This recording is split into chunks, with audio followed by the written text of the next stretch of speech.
Good morning, children. Saira. Children, today I'm going to start the next chapter of our book, Indian Economic Development. That is chapter number 8, and the name of our chapter is Human Capital Formation in India. Children, this is the first video of this chapter, and in this video, we are going to learn some of the important topics of this chapter.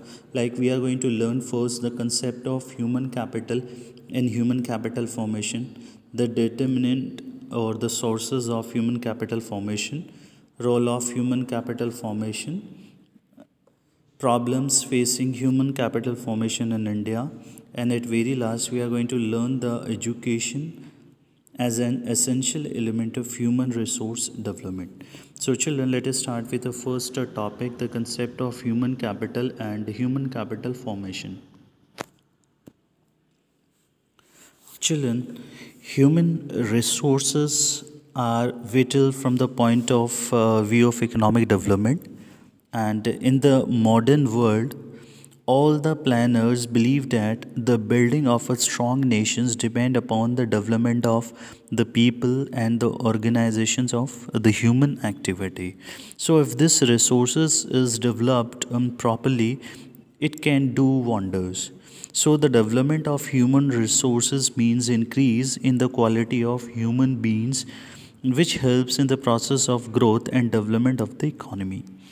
So, a nation, true wealth is neither in its land and water. This is the famous proverb regarding the human capital formation.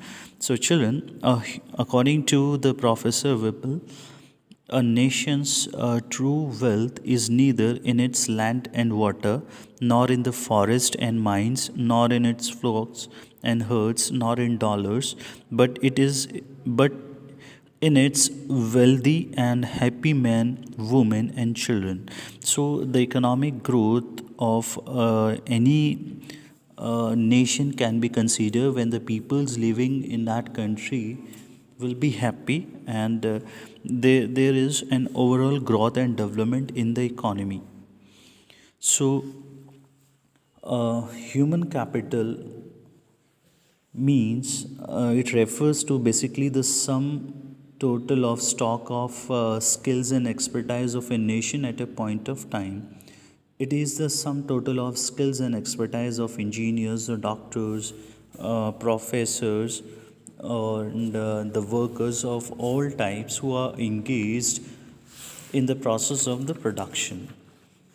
So it refers to the stock of skill, then ability, we can say that expertise, education, and knowledge embodied in the people. So, human capital is needed to make effective use of physical, you can say, capital, and there is a need for the investment in the human capital to produce more human capital out of human resources. And what is human capital formation, children? Human capital formation refers to the development of abilities and skills among the population of the country. It is the process of acquiring and increasing the number of persons who have the skills, education, and experience. Human capital formation is basically associated with investment in the man and his development as creative and productive resources. So, children, before we proceed further to understand more about the human capital formation, let us learn more about a difference between the human capital and the physical capital. Children, human capital benefits not only the owner but also the society in general. For example, an educated person can effectively take part in a democratic process and contribute to the social economic progress of the economy. Similarly, a healthy person prevents spreading of contagious diseases and epidemics by maintaining the personal hygiene and sanitations. So, human capital creates both the private and the social benefits, whereas on the other hand, fiscal capital creates only the private benefit. It happens because benefits from a good capital flow to those who make the price for the product and services produced by it. So, children, what I'm going to explain you here is like human capital is intangible and cannot be sold in the market, whereas the physical capital is tangible and can be easily sold in the market. Second is human capital is less mobile between the countries as compared to the fiscal capital, whereas it is more mobile between the countries. Human capitals, like skills of a person, cannot be separated from the owner, whereas fiscal capital, like any machineries, any goods and services, can be separated from its owners. Human capital formation is to be done through the conscious of policy formations, whereas the physical capital can be built through the imports. So, children, with this explanation, we will understand that a big difference between the human capital and the physical capital. And children, again, I want to explain. I want to inform you and explain you that the human capital basically refers to the stock of, you can say, the skills and expertise of a nation at a point of time. It is the sum total of skills and expertise of doctors, engineers, professors, workers of all the types who are engaged in the process of production. Whereas a human capital formation is basically the process of adding to the stock of human capital over the time. If human capital stock of a nation, suppose if consisting of 10,000 skilled workers at the beginning of the year 2019, and if at the beginning of the year 2020 it increases to 12,000 skilled workers, which implying an increase of human stock by 2,000 workers in a year, then we can say that there is a human capital formation to the extent of 2,000 skilled workers in a year. So, children, this is all about the human capital formation. Now, let us learn the determinants, the sources of human capital formation. Children, there are a number of ways by which the human capital can be increased. So the different sources of human capital formation are as follows. Like the first, we spend on education. Second is expenditure on health, on the job training, expenditure on migrations, and expenditure on informations. So in this chapter, basically we are going to learn how we are create a human capital formation. I mean, how we can make a person more skilled and expertise by giving him all the required informations and the knowledge, so that the human capital formations can be created, and India can also become a good in the field of facets of a good engineers, the workers, and the educated person. So the first one is expenditure on health, on education. Children, proper utility of manpower depends upon the system of education and the training of a people. Labor skills of an educated person is more than that of an uneducated person's, which enable him to generate more income than the uneducated person. So economists have stressed the need for spending education opportunities in the nation as it accelerates the development process. So children, expenditure on education is the most effective way of raising a productive workforce in the economy in the country. It is therefore a very important determinant of the human capital formation, and most families decided to incur a huge expenditure on educations, even though they have to raise loans. The reason behind of spending huge expenditure on an education is the return on such expenditures are substantially large. So educations enable an individual to make a good living throughout his life, and his total earnings during his lifespan would far exceed his initial expenditure on education. Now we are moving on to the next determinant, that is education on health. Children, as I just said previously, the expenditure on education is the first determinant of increasing the human capital, or to increase the skills and expertise in a person. And education contributes to the economic growth because education is uh, education gives the higher earning capacity on people. It gives the better social standing and pride, secondly, and it enables one to make better choice in life. If a person wants to become a good engineer or a renowned scientist, or an you can say a doctor, then education is the weapon for him to be success, to achieve the success in the life, basically. So it provides a knowledge to understand the chances taking place in the society, and it also facilitates adaptation on a new technologies. Now I'm moving on to the second one, which is the education on health. Children, there is a famous proverb that a sound mind is always lies in a sound body. So this is an older saying, basically, and expenditure on health makes a man more efficient and therefore more productive. His contributions toward the production process tends to rise, and he adds more to the GDP of the nation than a sick person. Expenditure on health, therefore, is the most important determinant of the human capital formation, and health expenditure basically directs the increase of supply of health labor force, and educate food and proper nourishment to the people, along with the educate health and sanitation facilities, leads to a qualitative improvement in the human capital.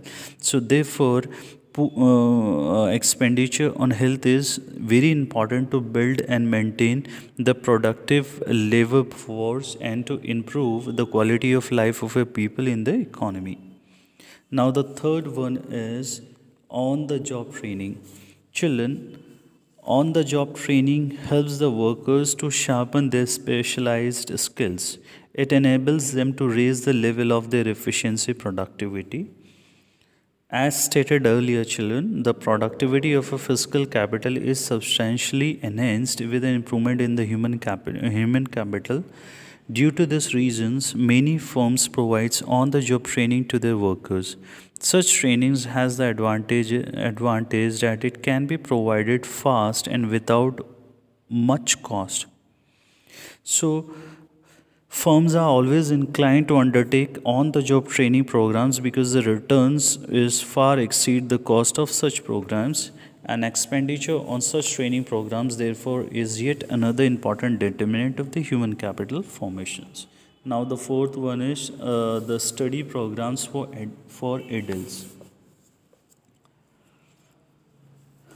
Children, other than the formal education at the primary, secondary, and the university level, the government and the NGO organize the study programs for adults to make them proficient in their work areas.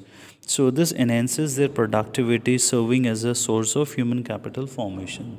You are basically observing that there are n numbers of you can say the NGOs, the campaignings, or the schools are basically running up to give educations to the adult persons and make them expert and expertise in the relevant fields. So study programs for adult also is an important source of creating a human capital formation. Now the next one is the migration. Expenditure on migration. Children, people basically migrate from one place to another place in search of jobs, then to fetch them higher salaries. So unemployed peoples from the rural areas are migrated to urban areas in search of jobs, and technically qualified persons like the engineers, the doctors, etc., migrated to the other countries because of the higher salaries that they may get in such countries. So migration in both these cases involves the two kinds of cost, basically the cost of transportations from one place to another place and higher cost of living in the migrated places. So expenditure on migration is yet another source of human capital formation, as enhanced the earnings in the migrated place is more than the increase in the cost due to the migrations. So migrations contributes to human capital formation as it facilitates utilization of inactive skills of a people, or it facilitates the fuller and the better utilization of skills.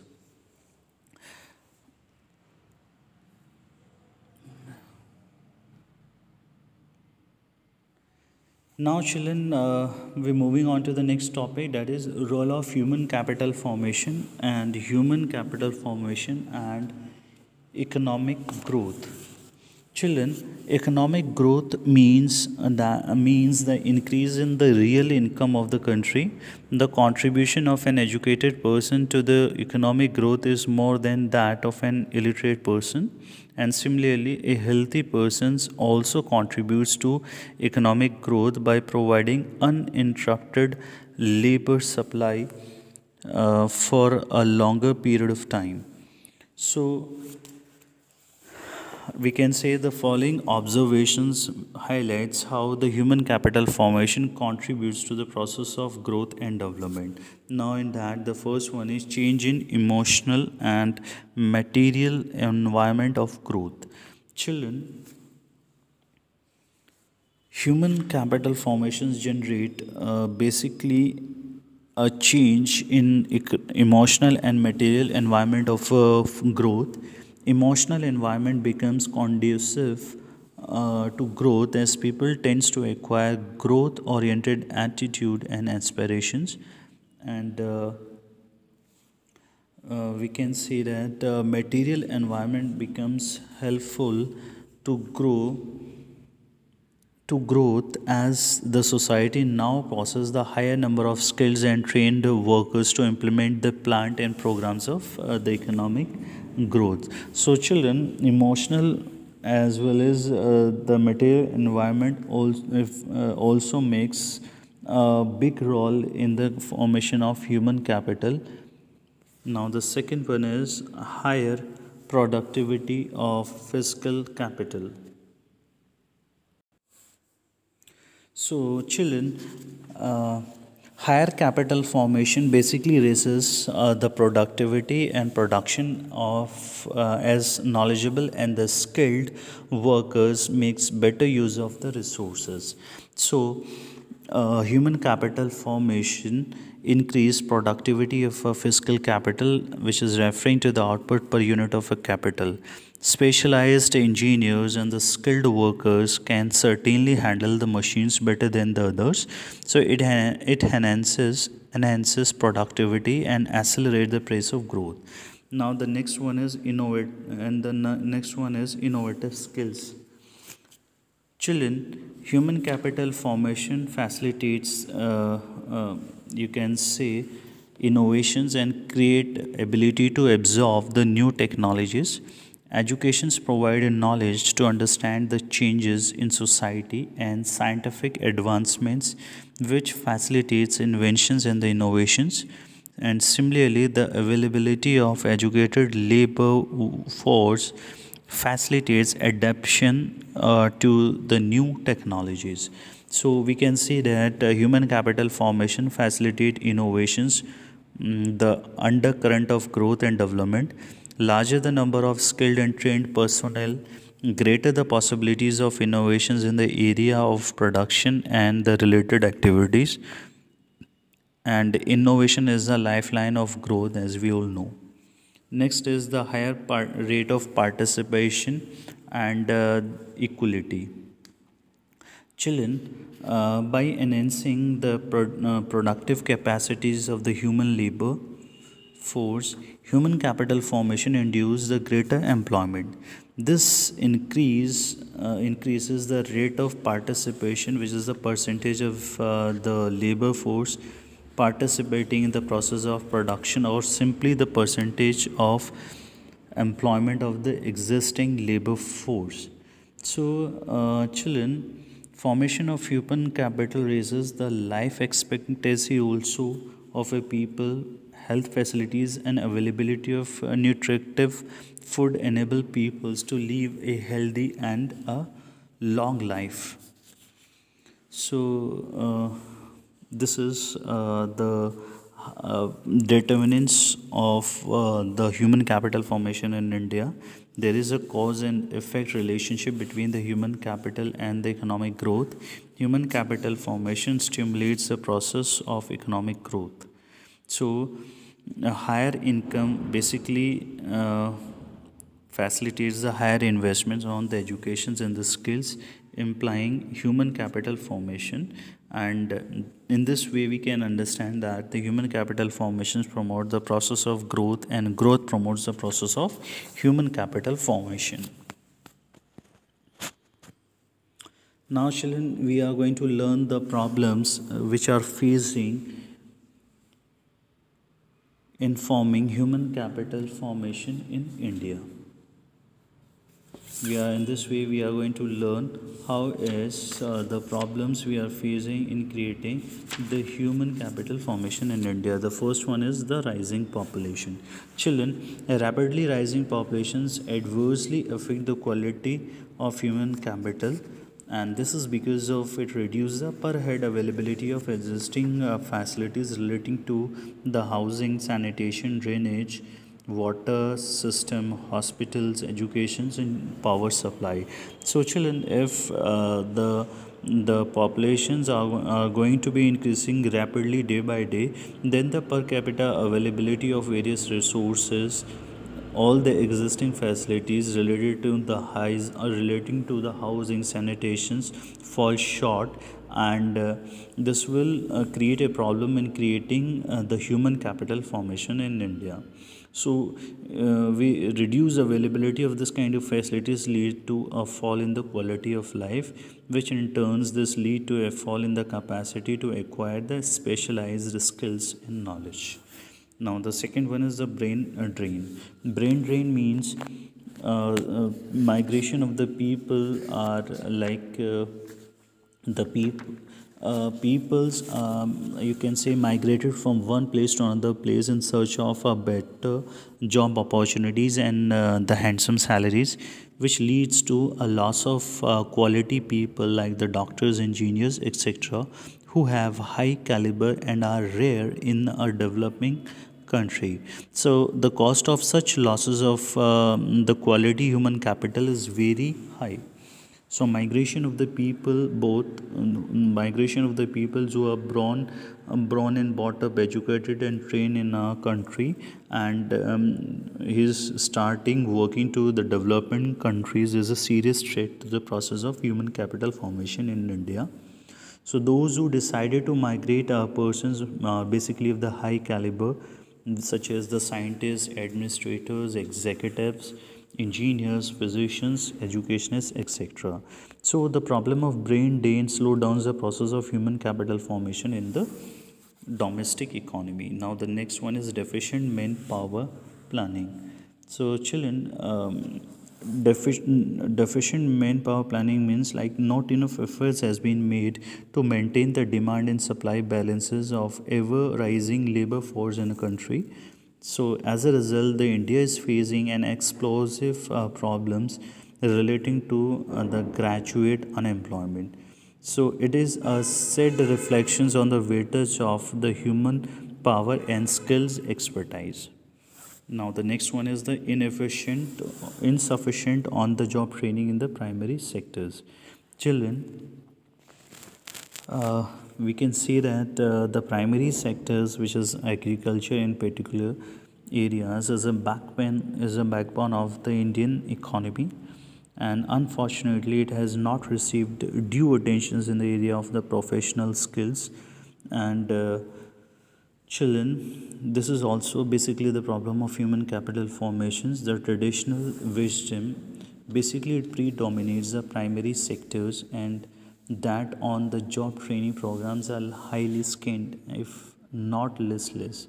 So accordingly, there is a serious deficiency of the human capital formation in the primary sectors of the economy.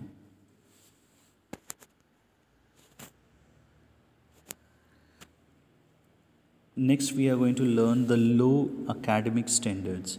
Children, as we all know, education is the best source of creating a human capital formations. Therefore, we have like we have been opened many universities unmindful of their academic standards, and consequently we have a large army of a half-backed graduates and postgraduates who deficient skills not lower the level of efficiency and productivity. I mean, we can find out that the peoples are already passed out with an average percentage, and they cannot be created a good economic resources. They cannot created a good human capital as well. So a large you can say numbers of half baked graduates and the postgraduates are passed who deficient skills also lowers the level of efficiency and the productivity. So this also impairs our competitiveness in the international market of the human capital. The peoples or some of a large percentage of the peoples or the students are being passed out with the less percentage, and they are not become the skills and expertise, and they are not become a useful assets in some of industries with the low knowledge and skills and expertise. Now, children, we are going to learn how is education as an essential element of human resource development. Now, we are going to learn how is education became an essential element of creating a human resource development.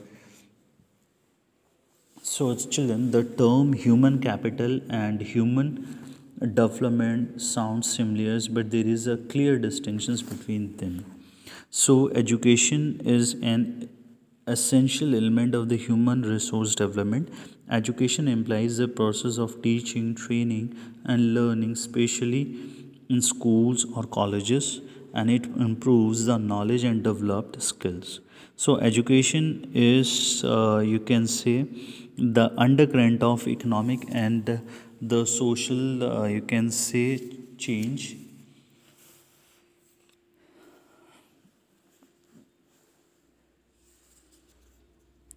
According to the census 2011, barely 74.04% of the population is literate, as against 90 to 95% literacy in developed countries of the world.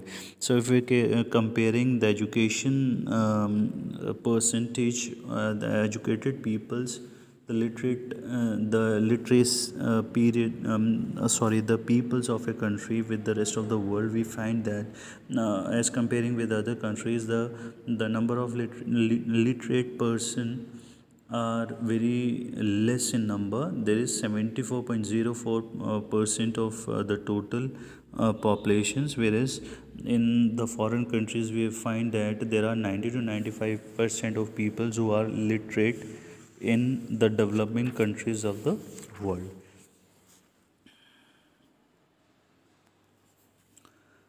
Now we'll learn the importance and the objectives of the education. Children, there are a lot of points which highlights the important and the objectives of the education, and some of the important you can say the objectives of educations have been discussed here with. The first is education provides responsible citizens.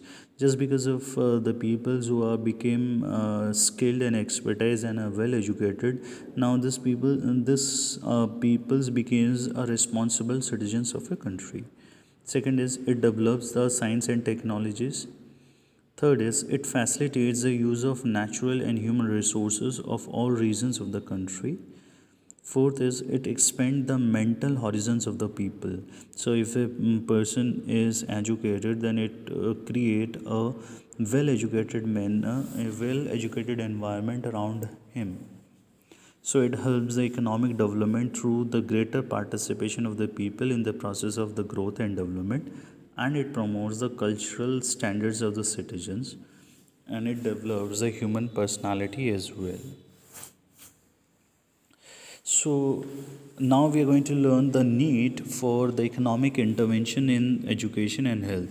Children, the need for the government intervention in education and health rises the primarily on account of the following points. Those sectors needs a huge investment with a very high fixed expenditure, and this will again possible when when the government sector should take an intervention in this education and the health sectors. Second is it is difficult to expect the private investors to invest in health and education unless they are allowed to recover their huge cost through the high prices of the services. So, first of all, you can say the private sectors are very difficult to expect the high investment in the health and education sectors, because if they again invested, then they are in intention to recover their huge cost by implying the high prices of their services. So that is why there is a need of implementing the government interventions. The last is the people in a poor country like ours cannot afford high prices for the education and health.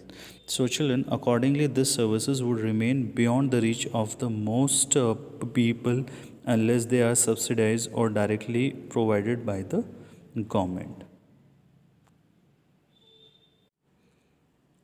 Now, children, we are going to learn the growth of education sector in India.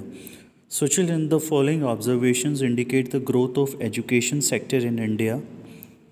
Now, the first one is expansion of general education. Children, here we have a table which is showing the expansion of a general education during the period of 5-year plans in India. So, if we're talking about the institutions, as we are comparing it with the year 1950 to 51 with the year 2015 to 2016. So, children, the primary and the middle schools were 2.23 lakhs in the year 1950 to 1951, whereas in the year 2015 to 16 it is 12.70 lakhs. The secondary and the senior secondary higher education schools were 74,000 in the year 1950, which is now 2.52 lakhs in the year 15 to 16. If we're talking about the colleges and the general institutions, it is 578, but right now in the year 2015 to 16 there are 39,071 colleges. Talking about the universities, along with the deemed universities, there was 27 in the year 1950 to 51, which is now in the year 2015 to 16 as 799. So the total number of students were 19 lakhs 15,000. The primary and the middle in 1950 to 51, which is 17 crore in 15 and 16. Higher and higher secondary schools, there were 15 lakhs, which is now 3.2 crores in 15 to 16. For higher education, it was 3.6 lakhs, which is now 346 lakhs. So this table suggests basically the substantial progress that have been made in the field of the education. And in 1951, hardly 18.33% of the total population was literate.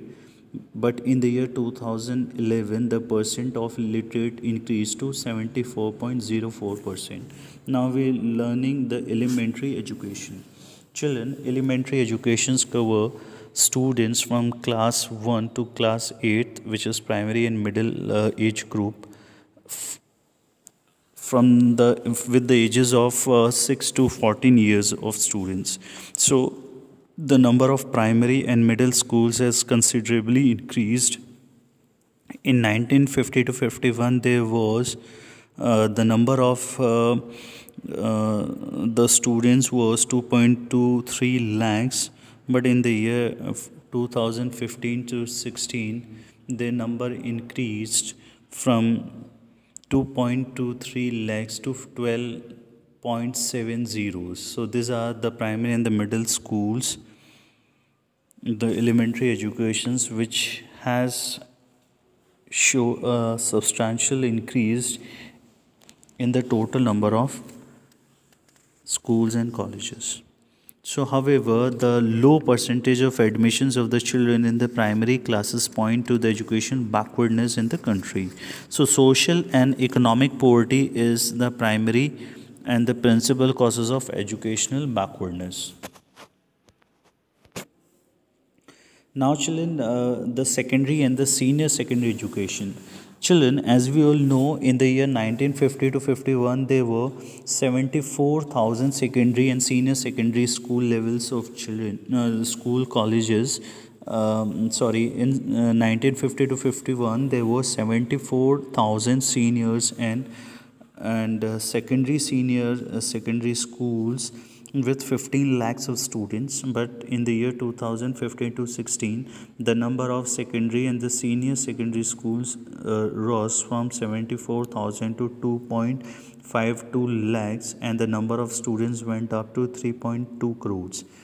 And furthermore, in the year 1987 to 88, the Navodaya Vidyalaya was established to impart the greater education of good and standard educations to the talented students of the rural areas.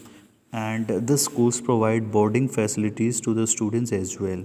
And presently, 565 Navodaya schools are functioning. And the central government also has established the Kendriya Vidyalaya, that is the central schools for the benefit of the children of transferable employees. Currently, the number of central schools in the country is estimated to be 1,128 as against 931 in 2007, and the number of students in the schools is about 12.60 lakhs. So, 3 Kendriya Vidyalayas, one at Kathmandu, which is in Nepal, one in Moscow, and other at Tehran, are also functioning. Now, talking about the higher education's children, after independence, the higher education are showing a convincing growth over the time. As many as 799 universities are providing higher education in the country, and of these there are 44 central universities, and besides this there are 40 deemed to be universities. So the number of colleges for the general education in the country is 39071. This is the number of total colleges in a country. And the number of students, the number of students who are studying in this universities are 346 lakhs in the year 2015 to 16. So this is the total number of the students studying in the colleges. Children, University Grant Commission also regulates and guides the higher education in India, as we all know. Now the next is vocational of secondary educations. Children, in February 1988, the central government launched a plan to vocationalize the secondary educations, and under this plan, children, the financial assistance is given to those schools who have started the vocational courses at higher secondary, that is +2 level. So by the year 2015 to 2012 to 13, the permission was granted to nearly 11,000 schools in the country to start a vocational courses, and about 10 lakh students are getting vocational education in the schools. So vocational courses have been introduced in the areas of the agriculture, trade and commerce, engineering, technology, health and medicines. Next, we have the technical, medical, and the agriculture educations. So, children, as we all know, since independence, the number of institutions imparting technical and professional educations has increased significantly. In the year 1951, there were 43 diploma level polytechnical institutions, and their number has significantly rise from 43 to 1914. So there were 3,400 recognized engineering colleges offering degree courses, level courses in the different disciplines, and the admission capacity of these courses is 15 lakh students per year. And presently, children, there are 289 medical colleges in the country which are successfully running with an admission capacity of 32,815 students. The number of dental colleges is 282 with an admission capacity of 22,680 students. So many research centers are also being set up in the country. For example, the Indian Institute of Technology, that is IIT, Agricultural Research Institute, Indian Statistical Institute, National Physical Laboratory, National Chemical Laboratory, and Institute of Educational Growth also been set up for the overall development of students. And many agriculture universities are also set up in the country. So with a view to strengthening the technical education in the rural areas, children, the community polytechnics have been set up. So presently, as many as 617 community polytechnics had been established, and the admission capacity of degree and the diploma level institutions is 6.53 lakhs in the degree courses and 3.5 lakhs in the diploma courses respectively. Now we are moving on to the next topic, that is the rural education. Children, the you can say rural areas have also been witnessed the wide expansion of education. National Rural Higher Education Council has been set up for this purpose, and under this council, children, 14 rural educational institutions has been functioning, and the children of the scheduled caste and scheduled tribes get free educations in this kind of states. Next is adult and female educations. Children, in order to eradicate the illiteracy among the adults, special arrangement has been made for adult educations. Importantly, National Literacy Mission was set up in the year 1988, and since 1976 the formal education program has been launched. It aims at providing meaningful educations to the youth of the age group of 15 to 25 years. And in order to provide the technical educations to the women, many women polytechnics, you can say the polytechnics have also been stabilized. Women Education Council is a significant step to promote educations among the women. Next is children, the last one, the total literacy campaign. Children, National Literacy Mission was launched to render everybody literate in the country, and this program has now been recast as Sakshar Bharat with a central focus on female education. So the program covers all those in the age group of 15 and above, and it may be noticed that there are 11 crore illiterates in the countries between the age group of 15 to 25 years. So children, in short, we can say that as a result of persistent efforts during the post-independence period, the number of literates has increased fourfolds. The number of schools and the number of students are increased many times, and the rate of literacy in the country has shot up from 18.33% to 94.04%.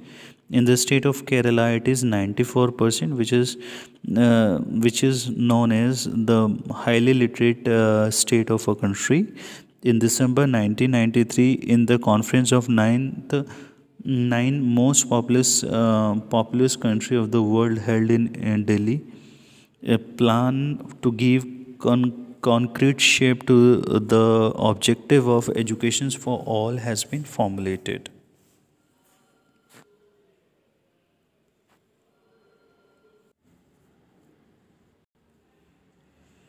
So, children, the economic and the social benefits of the human capital formation and the human development are also well known. The union and the state governments have been allocating substantial amount for development of education and the health sector. The spread of education and health services across the different sectors of the society should be ensured so as to simultaneously attain the economic growth and equity. India has a rich stock of scientific and the technical manpower in the world. We need to improve it qualitative and provide such conditions so that they are utilized in a country well.